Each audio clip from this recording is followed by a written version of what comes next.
Our sharpshooter, Michael Yardley, sits in the 6th floor window. Chambers a 6.5 millimeter full metal jacket round and prepares to recreate the devastating headshot that killed John Kennedy.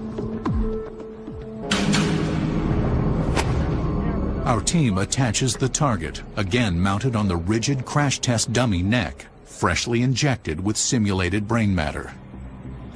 Our anemometer verifies the fan is delivering a sustained wind of 25 miles per hour, equal to the wind and the speed of the car as it moved down Elm Street.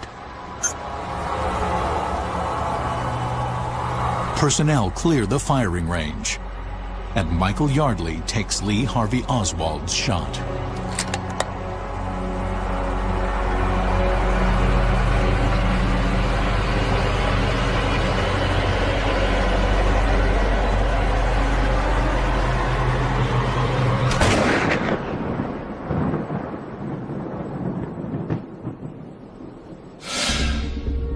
Yardley makes the shot, hitting the exact dime-sized mark. This matches what the Connollys said, what Nellie Connolly said, and that there was matter that fell all over them. And she was sitting there, and her husband sitting here, and there's the matter. You can see it. We've got it just in front of the dash on the where the windshield is, and amazingly, we even have brain matter that appears to have come on the front of the windshield. So it must have come over the top, and because of the wind, was blown back. It's just astonishing. The high-speed camera documents the dispersal of matter in all directions. A large chunk moves backward and lands on the trunk, just like the large piece that Jackie may have been trying to retrieve. This wide spray of matter remained suspended in the air long enough for Patrolman Bobby Hargis to ride through. I rode right through it. I said, what the dickens? I had stuff all over my uniform and on my motorcycle and everything.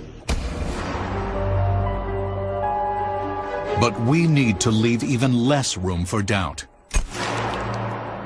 After the Kennedy limousine pulled into Parkland Hospital, someone cleaned parts of the crime scene. Some believe that if the limo had not been cleaned, the source of the gunshots could have been determined. But some chilling evidence was documented. The day of the assassination, the Secret Service took the limo back to Washington, examined it, and at 1 a.m. took these two color photographs. They show the blood on the back seat. However, blood spatter is hard to see.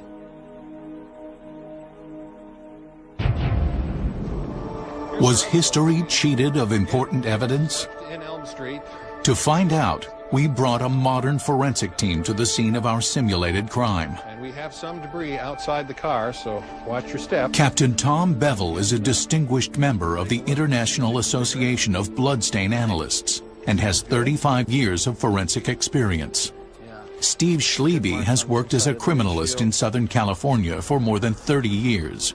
A number of drops coming down here. Using tracing rods, they quickly identify the bullet trajectory. In essence, we could follow the trajectory and look where the laser is hitting the head, and then if we had a dowel going through, we could put another laser on the back, and it would be going back in this direction, and it's going in an upward incline.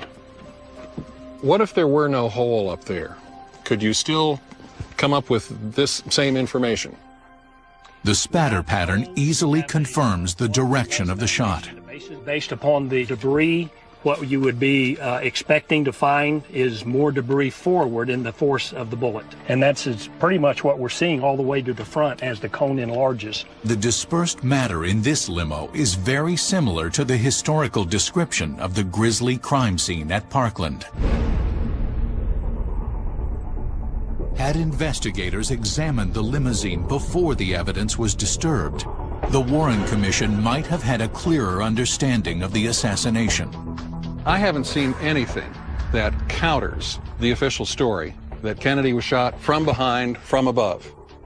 If anything, we found that if there was a shot from the grassy knoll, that shooter missed. Our results suggest that the fatal shot did not come from the grassy knoll, but rather from the 6th floor of the school book depository.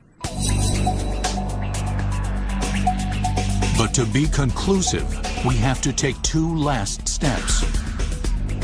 First, compare our footage to the Zapruder film, frame 313.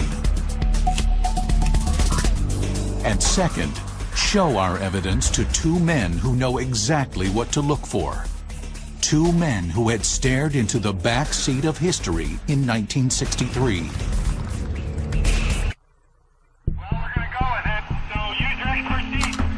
Our tests have zeroed in on where the fatal shot that killed President Kennedy came from.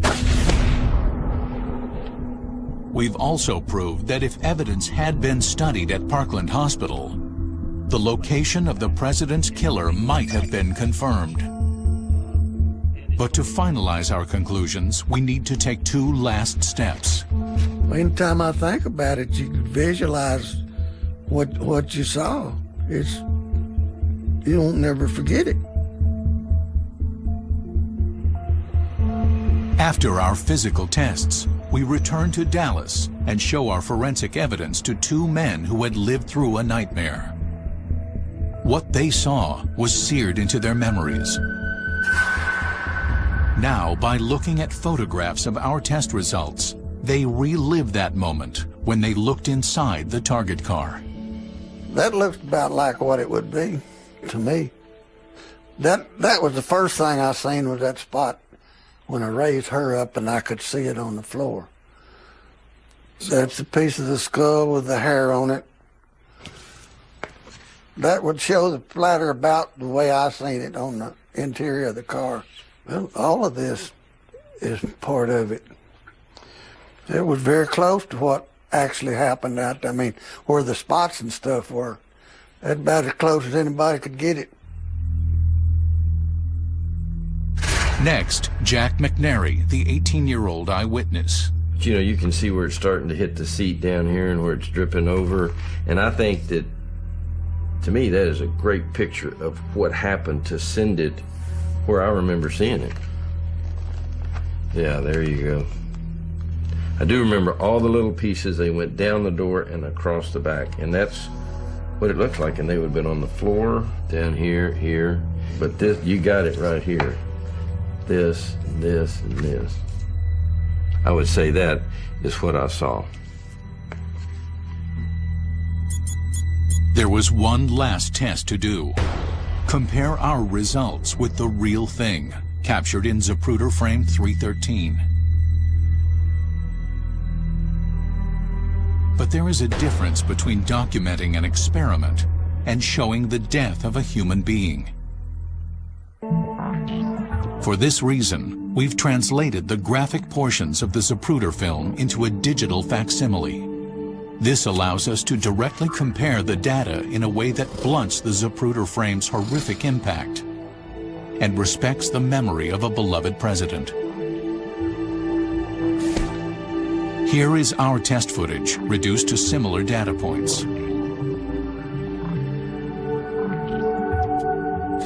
Here is the Zapruder footage. They match almost exactly. The same angle, matter went the same way. It fell forward. Some of it went farther forward and wound up on the windshield. Both eyewitnesses and historical footage reinforce our test results. The Warren Commission was correct. The fatal shot did not come from the grassy knoll. I think this test has shown quite conclusively that the shot that killed President Kennedy by striking him in the head did come from behind, and apparently from the 6th floor window of the old book depository building.